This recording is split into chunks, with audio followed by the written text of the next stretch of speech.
슈마 아도나이 베야푸츠 오예베카 베야누스 메사네카 미파네카. 여호와여 일어나사 주의 대적들을 흩으시고 주를 미워하는 자가 주 앞에서 도망하게 하소서.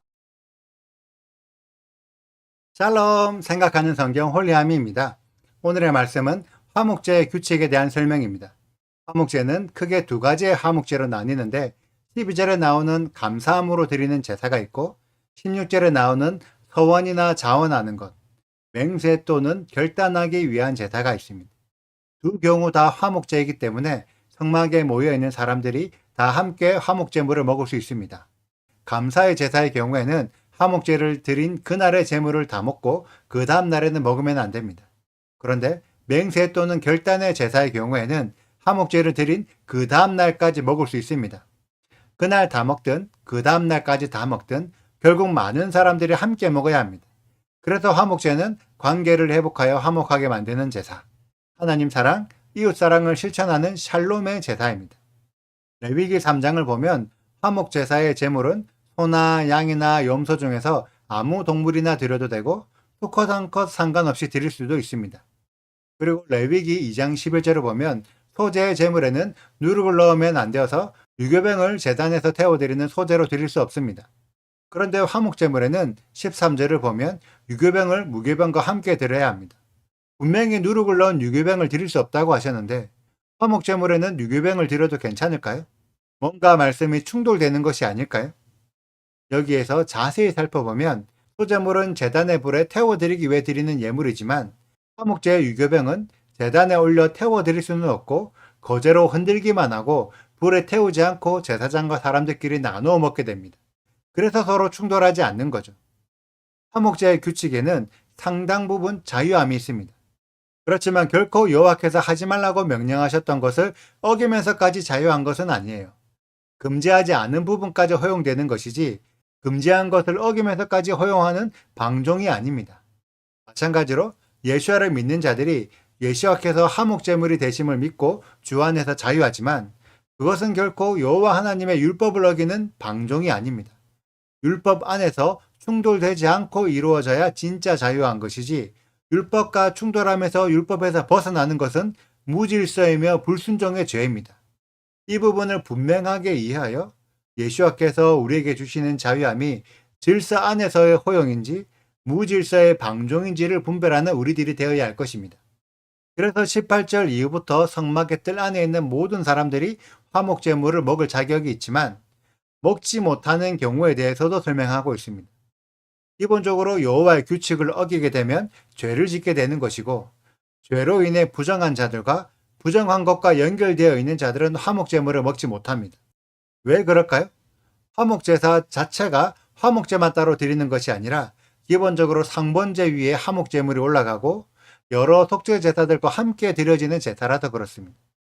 그래서 속죄할 생각이 없이는 결코 화목해질 수도 없는 거죠. 제사를 드리는 이스라엘 사람들은 먼저 여호와 하나님과 연결되려는 마음이 있었기 때문에 성막의 뜰 안으로 들어왔을 것이고 성막의 뜰 안에서 이루어지는 속죄의 과정에 참여했기 때문에 화목제물을 먹을 자격이 주어집니다.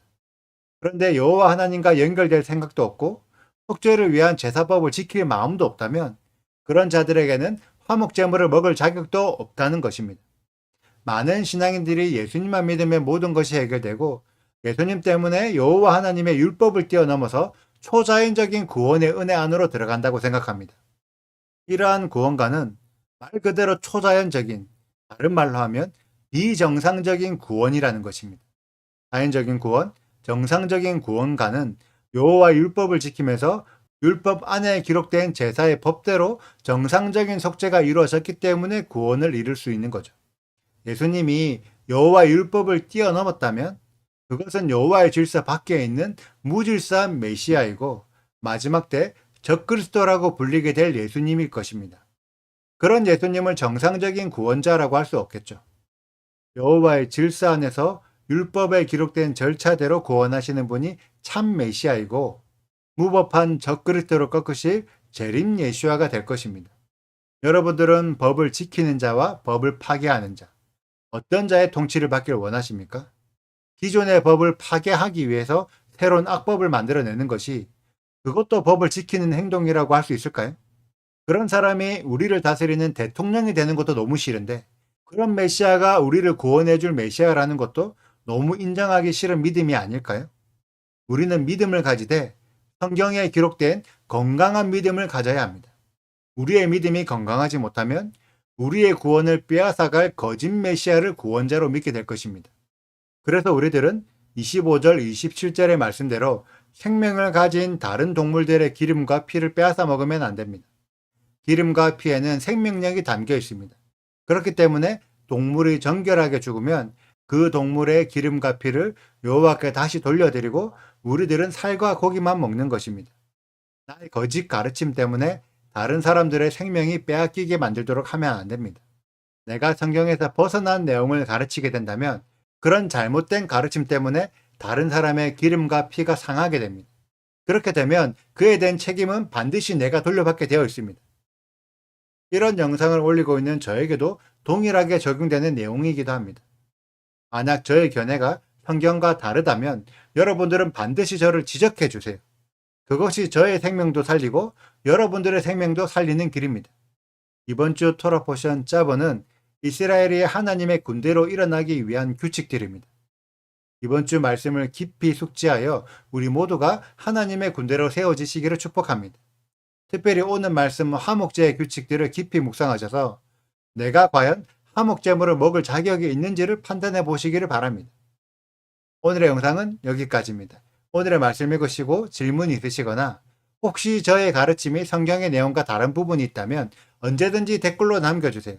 오늘도 감사합니다. 샬롬! 여호와께 드릴 화목제물의 규례는 이러하니라.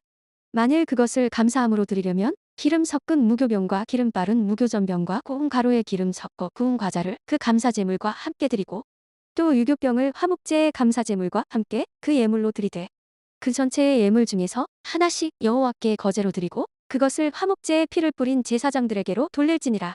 감사함으로 드리는 화목제물의 고기는 드리는 그날에 먹을 것이요 조금이라도 이튿날 아침까지 두지 말 것이니라. 그러나 그의 예물의 제물이 서원이나 자원하는 것이면 그 제물을 드린 날에 먹을 것이요 그 남은 것은 이튿날에도 먹되 그 제물의 고기가 셋째 날까지 남았으면 불사를 지니 만일 그 화목제물의 고기를 셋째 날에 조금이라도 먹으면 그 제사는 기쁘게 받아들여지지 않을 것이라 드린 자에게도 예물답게 되지 못하고 도리어 가증한 것이 될 것이며 그것을 먹는 자는 그 죄를 짊어지리라. 그 고기가 부정한 물건에 접촉되었으면 먹지 말고 불사를 것이라. 그 고기는 깨끗한 자만 먹을 것이니 만일 몸이 부정한 자가 여호와께 속한 화목제물의 고기를 먹으면 그 사람은 자기 백성 중에서 끊어질 것이요 만일 누구든지 부정한 것 곧 사람의 부정이나 부정한 짐승이나 부정하고 가증한 무슨 물건을 만지고 여호와께 속한 화목제물의 고기를 먹으면 그 사람도 자기 백성 중에서 끊어지리라. 여호와께서 모세에게 말씀하여 이르시되 이스라엘 자손에게 말하여 이르라. 너희는 소나 양이나 소의 기름을 먹지 말 것이요 스스로 죽은 것의 기름이나 짐승에게 찢긴 것의 기름은 다른 데는 쓰려니와 결단코 먹지는 말지니라. 사람이 여호와께 화제로 드리는 제물에 기름을 먹으면 그 먹는 자는 자기 백성 중에서 끊어지리라. 너희가 사는 모든 곳에서 새나 짐승의 피나 무슨 피든지 먹지 말라. 무슨 피든지 먹는 사람이 있으면 그 사람은 다 자기 백성 중에서 끊어지리라.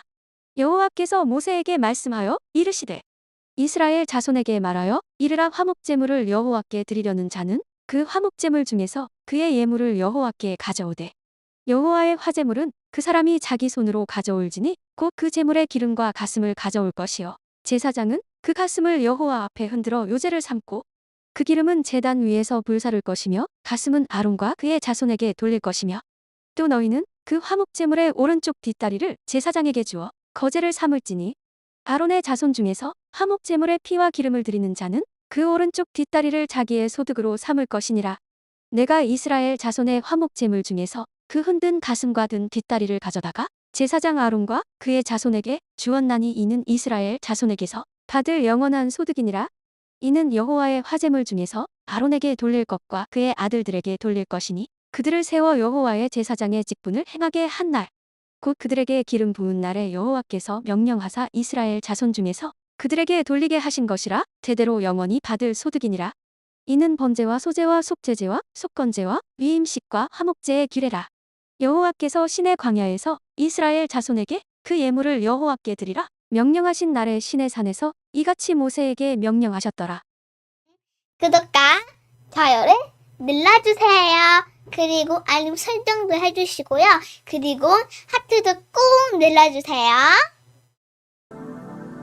슈바 아도나이 리베보트 알레페 이스라엘 여호와여 이스라엘 천만인에게로 돌아오소서.